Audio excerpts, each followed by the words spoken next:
Dimas, Rina, Siska, kalian tidak akan pernah bisa lari.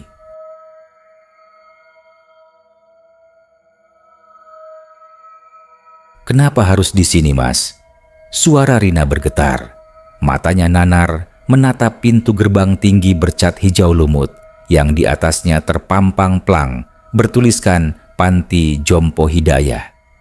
Sebuah nama yang terdengar ironis mengingat apa yang akan kami lakukan. Di kursi belakang, Ibu Wati terdiam, pandangannya lurus ke depan, kosong. Tangan keriputnya menggenggam erat sebuah tas kain usang.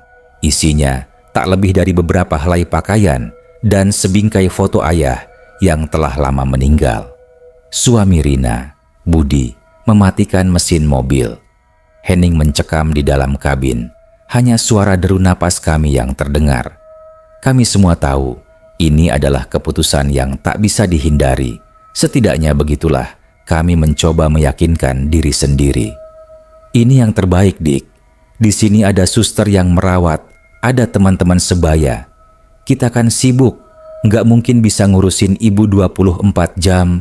Ucapku, Dimas, mencoba meyakinkan Rina, dan yang paling penting, diriku sendiri. Aku menoleh ke belakang, menatap Ibu Wati, wanita yang telah melahirkanku, yang rela berkorban apa saja demi aku dan adik-adikku. Kini, wajahnya yang dulu berseri-seri penuh kasih, hanya menyisakan guratan-guratan lelah dan kesedihan yang mendalam. Jantungku berdenyut nyeri, tapi egoku lebih besar. 3 bulan terakhir, hidup kami benar-benar kacau. Ibu Wati, sejak divonis demensia ringan, seringkali lupa. Ia lupa mematikan kompor, lupa menutup pintu, bahkan lupa jalan pulang saat pergi ke warung.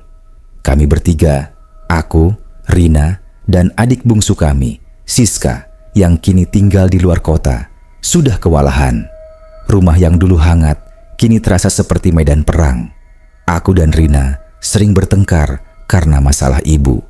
Puncaknya, saat ibu tanpa sengaja menyalakan kompor dan hampir membakar dapur. Panik, aku mengambil keputusan tergesa-gesa ini.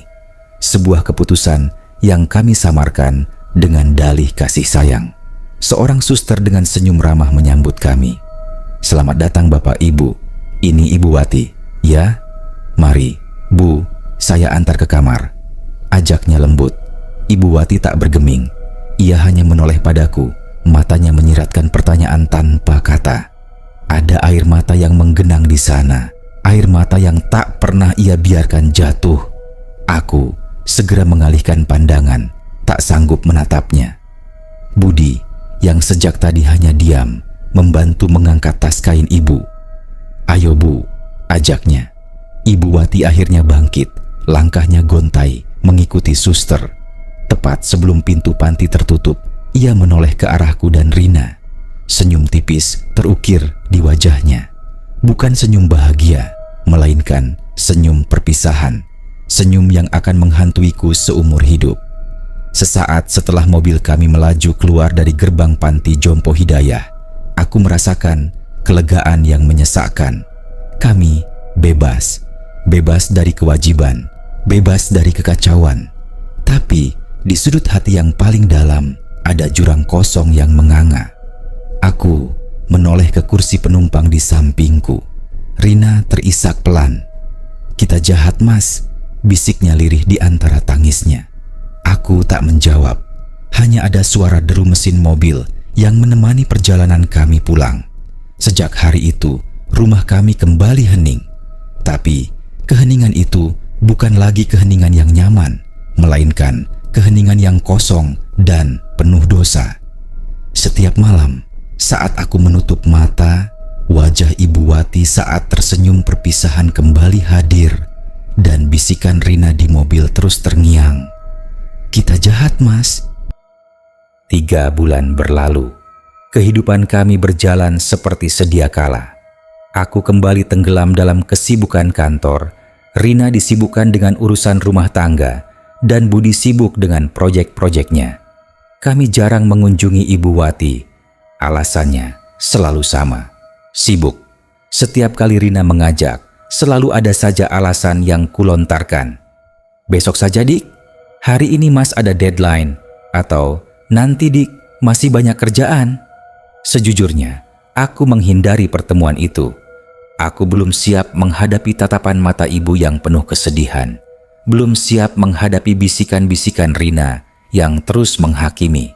Suatu sore, saat aku baru saja pulang kerja, telepon berdering. Rina yang mengangkatnya. Wajahnya yang semula cerah, perlahan memucat. Matanya melebar dan tangannya bergetar. "Kenapa, dik?" tanyaku khawatir. Rina tak menjawab. Ia hanya menatapku dengan mata berkaca-kaca. "Mas, ibu." Suaranya tercekat. "Ibu meninggal, mas. Tadi sore," bisiknya. Jantungku serasa berhenti berdetak. Dunia seolah runtuh di depanku. Ibu Wati, wanita yang kami titipkan di panti Jompo Hidayah, telah berpulang. Kematiannya mendadak. Menurut pihak panti, Ibu Wati meninggal dalam tidurnya. Tidak ada tanda-tanda sakit, tidak ada keluhan. Sebuah kematian yang damai, kata mereka. Tapi ada yang janggal. Suster yang terakhir kali merawat ibu mengatakan, saat membersihkan kamar, ia menemukan selembar kertas lusuh di bawah bantal ibu. Kertas itu berisi coretan-coretan tak beraturan, tapi di bagian bawahnya terukir jelas sebuah kalimat. "Dimas, Rina, Siska, maafkan, ibu." Hati nuraniku tercabik-cabik. Ada apa ini? Apakah ibu merasa sedih dan kesepian? Apakah kami benar-benar membunuhnya secara perlahan? Proses pemakaman berjalan lancar. Siska datang dari luar kota. Wajahnya sembab dan matanya bengkak. Ia tak henti-hentinya menyalahkan kami. "Kenapa ibu harus dititipkan di sana? Kenapa kita nggak bisa rawat ibu di rumah?" "Kalian jahat," teriaknya pilu di samping makam ibu. Aku dan Rina hanya bisa diam, menunduk, tak berani menatapnya. Kami tahu, Siska benar. Kami memang jahat. Setelah pemakaman, kami kembali ke rumah. Rumah yang kini terasa semakin sunyi dan dingin. Malam pertama, setelah Ibu Wati meninggal, aku terbangun dari tidurku karena merasakan sesuatu yang aneh. Hawa dingin yang menusuk tulang, padahal semua jendela dan pintu sudah tertutup rapat. Aku menoleh ke arah Rina yang tidur pulas di sampingku. Ia tak merasakan apa-apa. Aku mencoba kembali tidur, tapi sensasi dingin itu semakin kuat. Tiba-tiba, dari ruang tamu, terdengar suara tawa kekanak-kanakan yang samar. Tawa yang sangat familiar. Aku mengenali suara itu. Itu suara ayahku saat bermain dengan Ibu Wati. Jantungku berdetak tak karuan.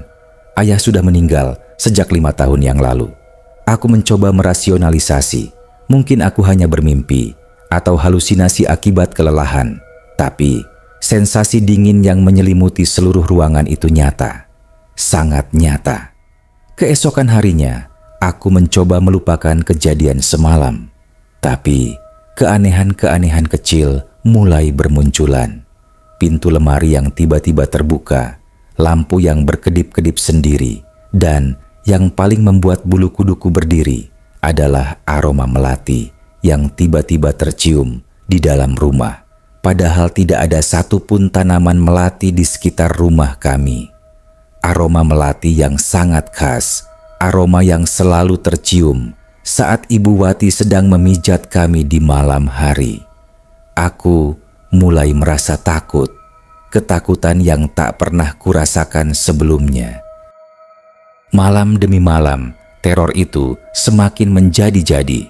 Suara tawa kekanak-kanakan yang samar kini berganti dengan suara langkah kaki yang berat, terdengar jelas di lantai atas. Aku dan Rina tidak bisa tidur nyenyak.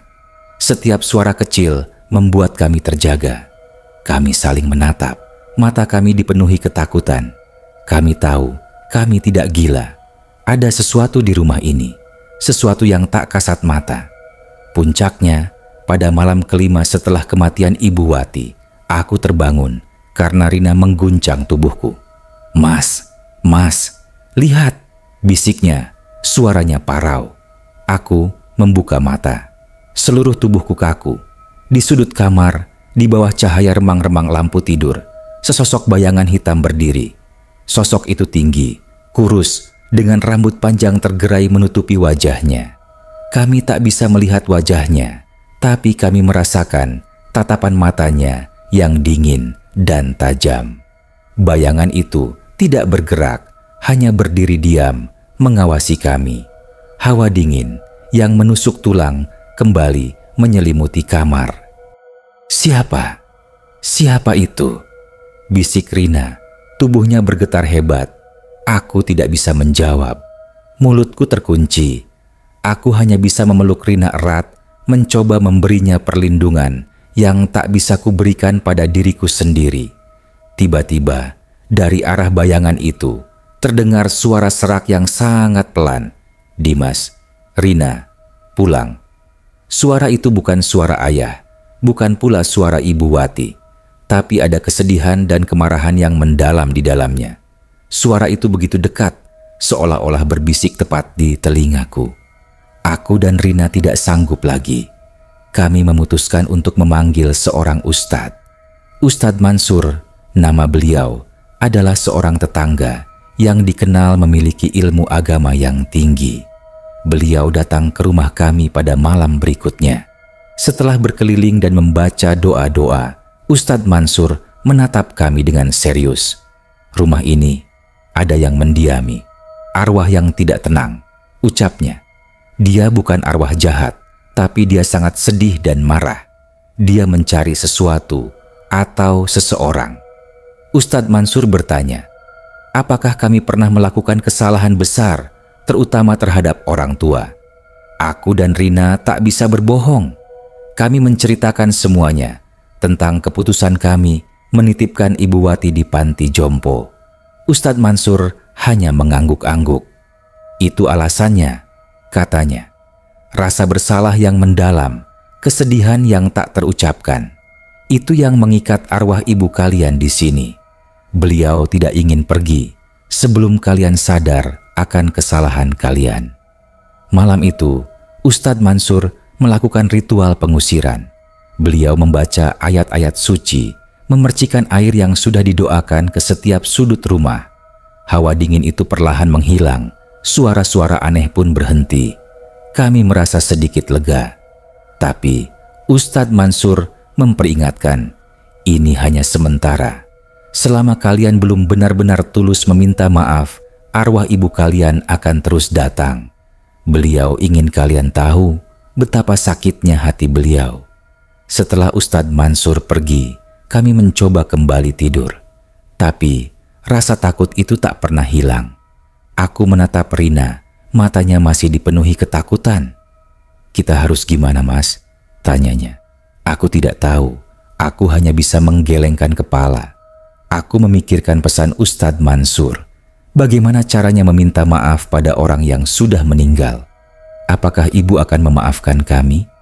Terlalu banyak pertanyaan dan tak ada jawaban. Malam itu, di tengah kegelapan, aku merasakan sentuhan lembut di pipiku.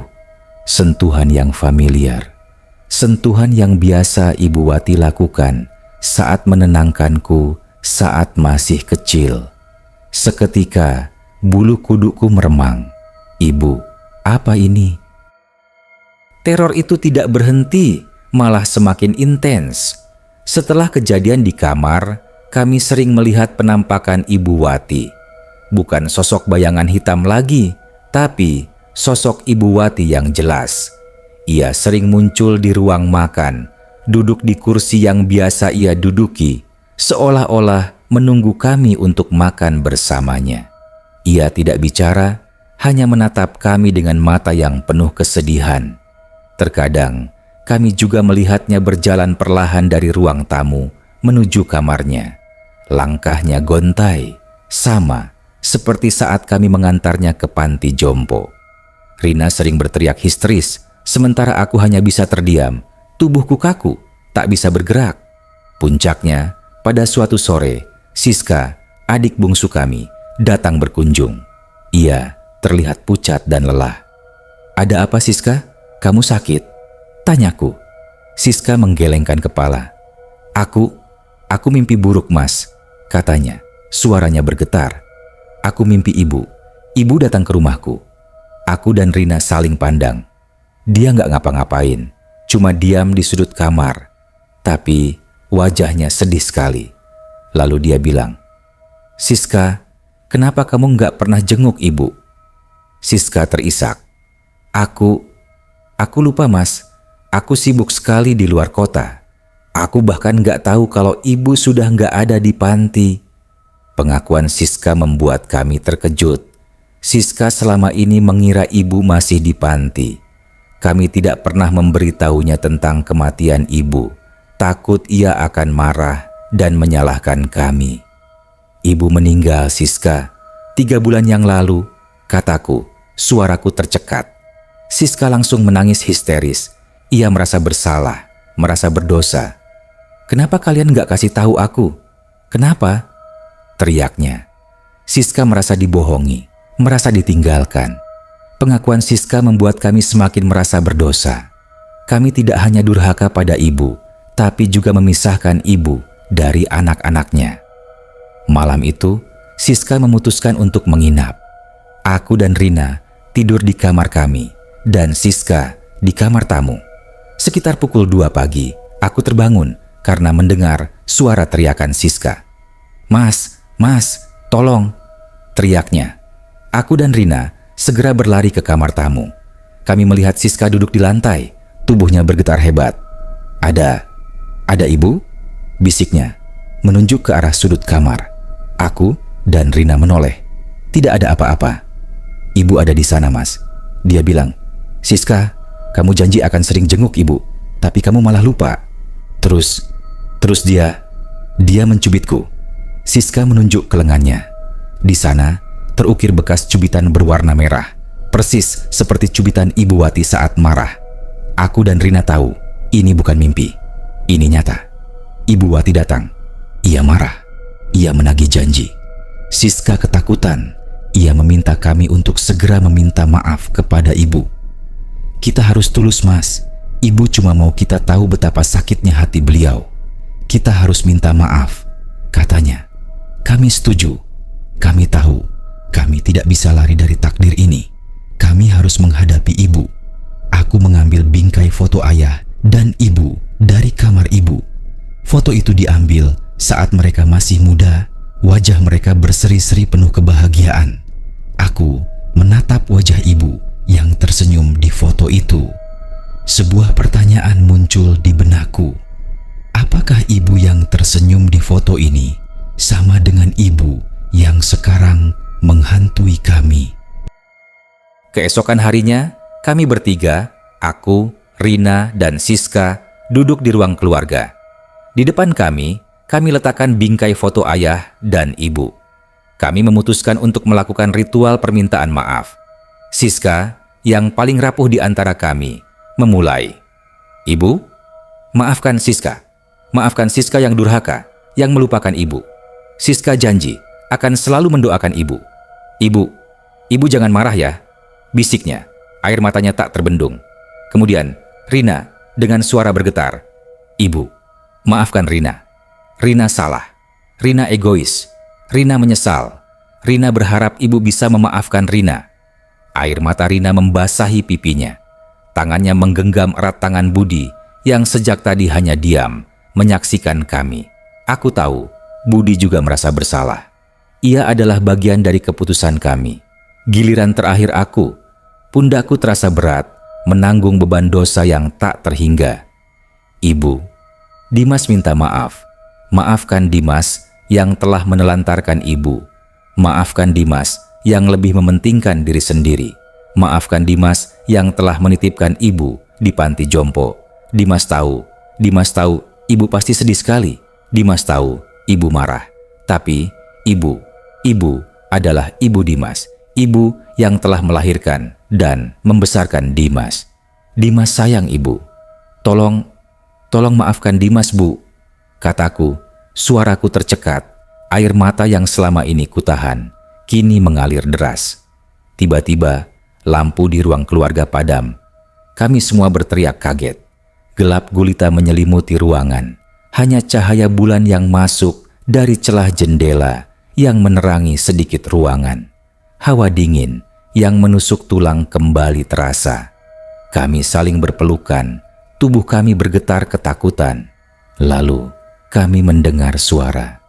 Bukan suara serak yang mengerikan, tapi suara yang lembut, suara yang sangat kami kenal. Suara Ibu Wati. "Anak-anakku, kenapa kalian menangis?" Suaranya terdengar lembut, tapi penuh kesedihan. "Ibu sudah maafkan kalian." Ibu tidak marah. Kami tak bisa melihat sosoknya, tapi kami merasakan kehadirannya. Kehadiran yang hangat dan penuh kasih sayang, seperti saat ia masih hidup. Tapi ada satu hal yang ibu tidak bisa maafkan. Suara Ibu Wati berubah menjadi dingin dan menusuk. Jantung kami berdegup kencang. "Kalian menitipkan ibu di panti Jompo Hidayah. Kalian tahu, ibu tidak suka di sana."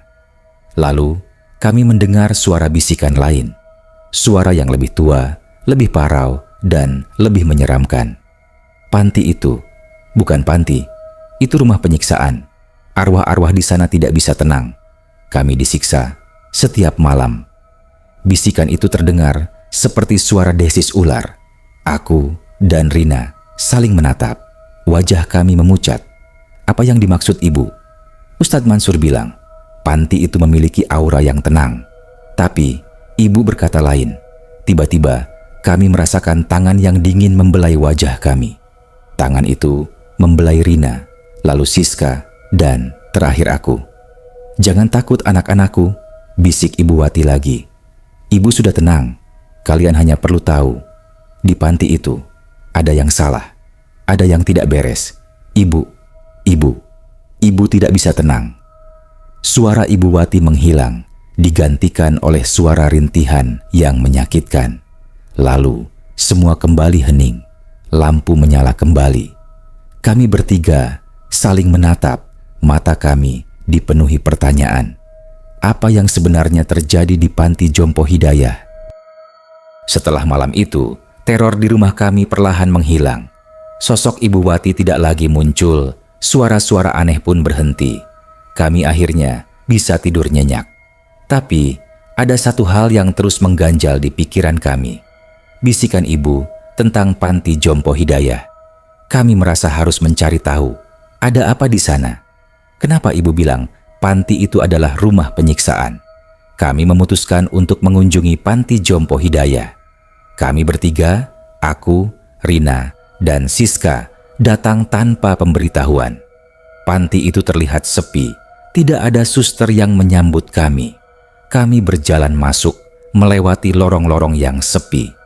Di ujung lorong, kami menemukan sebuah ruangan yang tertutup. Pintu ruangan itu terbuat dari kayu jati dengan ukiran-ukiran kuno. Kami mencoba membukanya, tapi terkunci.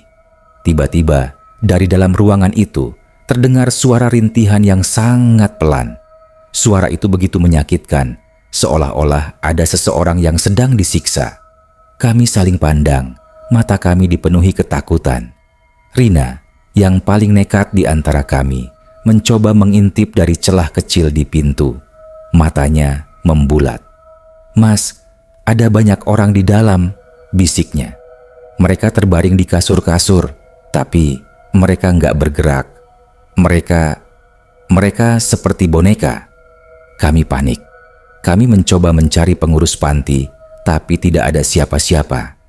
Kami lari keluar, lalu langsung menuju kantor polisi. Kami melaporkan apa yang kami lihat dan dengar. Polisi datang dan mendobrak pintu ruangan terkunci itu. Yang kami lihat di dalam membuat bulu kuduk kami meremang. Ruangan itu dipenuhi ranjang-ranjang. Di setiap ranjang terbaring orang-orang tua. Tapi mereka bukan manusia yang hidup. Mereka adalah jasad. Jasad yang sudah membusuk, tapi wajah mereka terawat. Jasad-jasad itu dipakaikan pakaian rapi, seolah-olah mereka masih hidup. Lalu kami melihat sosok yang membuat kami berteriak. Di ranjang paling ujung terbaring jasad Ibu Wati. Matanya tertutup, tapi di sudut bibirnya terukir senyum yang mengerikan. Sebuah senyum yang bukan senyum bahagia. Polisi menyelidiki dan menemukan fakta yang lebih mengerikan. Pemilik panti jompo itu, yang ternyata adalah seorang dukun hitam, menggunakan jasad-jasad orang tua yang dititipkan di sana untuk ritual pemanggil arwah. Jasad-jasad itu dirawat, diberi pakaian, dan dibuat seolah-olah masih hidup, agar arwah mereka tidak bisa tenang dan terperangkap di panti itu. Arwah-arwah itu dipaksa untuk menjadi budak, untuk melakukan ritual-ritual jahat. Ibu Wati, jasadnya juga dipakai untuk ritual ini. Ia tidak bisa tenang, arwahnya terperangkap, dan dipaksa untuk melakukan hal-hal yang tidak ia inginkan. Kami terpukul. Kami bukan hanya menelantarkan ibu, tapi juga secara tidak langsung menjerumuskan ibu ke dalam panti jompo yang mengerikan itu. Kami adalah penyebab kesengsaraan ibu di akhir hayatnya dan bahkan setelah kematiannya. Kami tidak tahu apa yang akan terjadi pada arwah ibu setelah semua ini terbongkar. Yang kami tahu, kami akan hidup dengan rasa bersalah ini seumur hidup. Siska, Rina, dan aku tak pernah bisa lagi tidur nyenyak. Setiap malam, kami dihantui oleh bayangan Ibu Wati yang tersenyum mengerikan dengan mata yang kosong. Kami juga dihantui oleh suara rintihan orang-orang tua dari dalam ruangan terkunci di panti jompo Hidayah. Kami tahu, kami tidak akan pernah bisa dimaafkan, bukan oleh Ibu Wati, tapi oleh diri kami sendiri. Dan kami tahu, kisah ini, kisah yang diangkat dari pengalaman nyata, akan menjadi pengingat bagi setiap anak di luar sana. Jangan pernah menelantarkan orang tua kalian, karena jika kalian melakukannya, kalian tidak akan tahu apa yang akan menghantui kalian di kemudian hari. Ingatlah, setiap perbuatan baik dan buruk akan kembali menghantuimu